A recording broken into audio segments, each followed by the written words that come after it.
Hi everyone, welcome back to my channel Psychology Classes by Gunjan Bhatia. Today we are doing past model of our first chapter Variations in Psychological Attributes of class 12th. So let's begin. Okay. Okay तो ये आया जी अपना past model जो कि दिया था JP दास ने, Jack नेग्लेरी ने एंड किर्बी ने। कब दिया था? 1994। तो इनके हिसाब से इन्होंने क्या कहा था कि जो हमारी इंटेलेक्चुअल एक्टिविटीज़ होती हैं वो क्या होती हैं, इंटरडिपेंडेंट होती हैं न्यूरोलॉजिकल सिस्टम में। मींस ब्रेन से या हमारी मसल से या जो भी हम मोटर एक्शंस कर रहे हैं ये सब आपस में इंटरडिपेंडेंट हैं, जिसको इन्होंने नाम और क्या दिया था, फंक्शनल यूनिट्स ऑफ ब्रेन। तो न्यूरोलॉजिकल सिस्टम को इन्होंने फंक्शनल यूनिट ऑफ ब्रेन भी कहा था। इसको इन्होंने 3 यूनिट्स में बच्चों डिवाइड कर दिया था। वो यूनिट्स कौन कौन सी थी? Arousal attention, simultaneous and successive processing and planning. ठीक है, so P for planning, A for arousal attention, S for simultaneous processing and S for successive processing. ठीक है, ये 3 तो इन्होंने बांट दिए। अब अराउजल अटेंशन होता क्या है?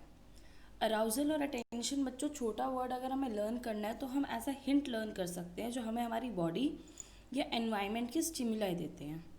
ठीक है, अब इसका मतलब क्या हुआ? अब इसमें क्या होता है बच्चों, ये समझ लो एक बहुत ही बेसिक सा लेवल होता है जो किसी भी इंडिविजुअल की हेल्प करता है बाहर की किसी भी चीज़ पे फोकस करने के लिए।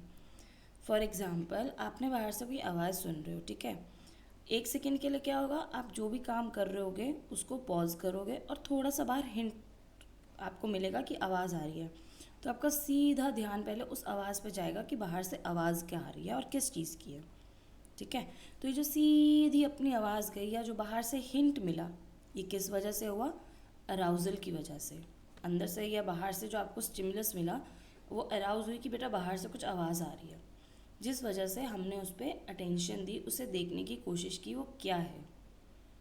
ठीक है, तो अब यहाँ पे अराउजल या अटेंशन ये जो आपको हेल्प कर रहा है, ये क्या, पहली यूनिट है ब्रेन की जो आपको हेल्प करती है किसी भी चीज़ पे फोकस करने के लिए। कौन सी है वो? Arousal attention. अब एक बार इसी को रीड कर लेते हैं। Arousal and attention enables a person to process information. An optimum level of arousal focuses our attention to the relevant aspect of a problem. Too much or too little arousal would interfere the attention. यही मैंने बताया कि arousal या attention जो है किसी भी individual को अनेबल कर देता है इन्फॉर्मेशन को प्रोसेस करने में, कि इन्फॉर्मेशन या जो मुझे बाहर से आवाज़ आ रही है किस चीज़ की है।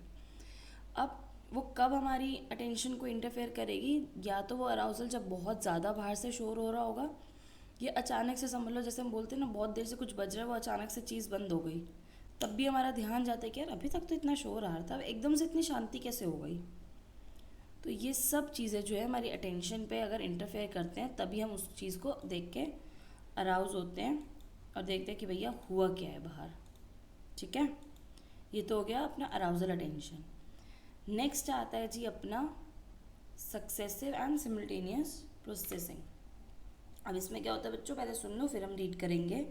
अब जब हमने बाहर से आवाज़ सुनी तो हम क्या करेंगे, खड़े होंगे और उसको जाके देखेंगे कि भैया ये आवाज़ है किस चीज़ की, और फिर हम उसको अलग अलग आवाज़ों से या जितनी भी चीज़ें हमने पहले सुनी हुई हैं या जितनी भी चीज़ें हमने देखी हुई हैं उनसे उसको लिंक करने की कोशिश करेंगे। ठीक है, फॉर एग्ज़ाम्पल समझ लो एक स्कूटी गई थी वो, और स्कूटी की आवाज़ आपको क्या लगी कि ये तो मेरे मामा की स्कूटी की आवाज़ भी ऐसी है यार, और ये तो मेरे फ्रेंड की बाइक भी ऐसी हॉर्न करती है, तो ये है किस चीज़ की? तो जब हम रिलेशन ढूंढ रहे हैं इसका, आपस में इसका एक मीनिंगफुल पैटर्न ढूंढने की कोशिश कर रहे हैं कि बाइक का हॉर्न मेरे मामा के बाइक से हॉर्न से भी मिलती है, मेरे फ्रेंड की बाइक के हॉर्न से भी मिलती है, ये तो स्कूटी की आवाज़ भी है, मैंने आवाज़ सुनी हुई है। तो जब हम बहुत सारे अलग अलग कंसेप्ट को या बहुत अलग अलग चीज़ों को जोड़ के देखते हैं कि क्या हो सकता है, तब काम आती है हमारी सिमिल्टेनियस प्रोसेसिंग। ओके, और अब जब आपने आवाज़ सुनते सुनते आपको याद आ गई, अरे हाँ ये तो पक्का मामा की स्कूटी है, मामा यहाँ पे आए हैं। अब क्या हुआ, आपने सारी इन्फॉर्मेशन जो है रिकॉल कर ली, आपको जितना भी याद था वो बाहर आ गया। कैसे?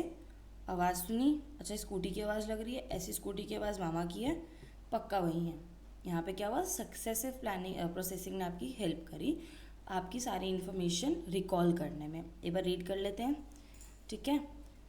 Successive simultaneous processing takes place when you perceive the relation among various concepts and integrate them into a meaningful pattern for comprehension।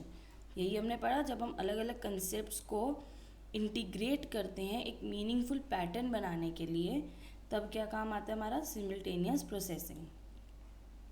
It helps you in grasping the meaning. कहाँ हेल्प करती है ये, मीनिंग किसी भी चीज़ के meaning को grasp करने पे और उनमें रिलेशनशिप बताने के लिए कि ये जितनी भी चीज़ें हम सोच रहे हैं जो भी एब्स्ट्रैक्ट है उनमें क्या रिलेशन हो सकता है और ये कैसे सही है। अब सक्सेसिव प्रोसेसिंग अभी मैंने क्या बताया, जब आप सारी इन्फॉर्मेशन रिकॉल कर पाते हो, तो it takes place when you remember all the information serially so that recall of one leads to the recall of another. Clear हो गया, हमारा अफजल भी आ गया, सिमिल्टेनियस और सक्सेसिव प्रोसेसिंग भी हो गई। लास्ट बची अपनी प्लानिंग। अब प्लानिंग क्या हो रही है, हमने दो ऑप्शंस चूज़ कर लिए, या तो मेरा फ्रेंड आया है या तो मेरे मामा आए हैं, क्योंकि उनकी बाइक का या स्कूटी का हॉर्न ऐसा है। अब जितने भी आपने चीज़ें सोची थी ये आपको उसी तरीके चलने से हेल्प करता है कोर्स ऑफ एक्शन में, ठीक है, कि आपने जो भी अभी तक सोचा देखते हैं वो चीज़ सही है कि नहीं, ये आपकी उधर हेल्प करेगा। It allows us to think of the possible course of action, implement them to reach of a target and evaluate their effectiveness. अगर यही आपको दूर से पता लग जाता मेरा फ्रेंड आ रहा है, तो आप क्या करते, जैसे बैठे थे कूलली बैठे रहते कि चल आ रहा है मिल लेंगे अभी। यहीं जब आपको दोबारा लगा कि मामा आए हैं मेरे, तो आपने क्या करा, आप सीधे थोड़े ढंग से बैठ गए, घर संभाल लिया, सब कुछ कर लिया, ऐसे हो गए, ठीक है। It if a plan does not work it is modified to suit the requirement of the task of a situation. अभी तक आपको क्या लग रहा था, मेरा फ्रेंड आया तो आपका प्लान वर्क कर रहा था, जितना भी आपने सोचा समझा सब कुछ किया। बट अगर प्लान वर्क नहीं किया तो हम क्या करेंगे, अपने आसपास की चीज़ों को मॉडिफाई कर देंगे ताकि वो करंट सिचुएशन के हिसाब से मॉडिफाई हो सके या ढंग की रह सके, हमें कहीं से डांट ना पड़े, स्पेशली मम्मियों से अपनी, राइट। ठीक है, तो आज की क्लास के लिए इतना ही। ये था हमारा पास्ट मॉडल इंटेलिजेंस का, जो हमें 3 लोगों ने दिया था। कौन कौन थे वो, J P Das, Jack Naglieri and Kirby. Okay, now बच्चों अब बिल्कुल लास्ट, इसके बाद अपनी वीडियो फिनिश है।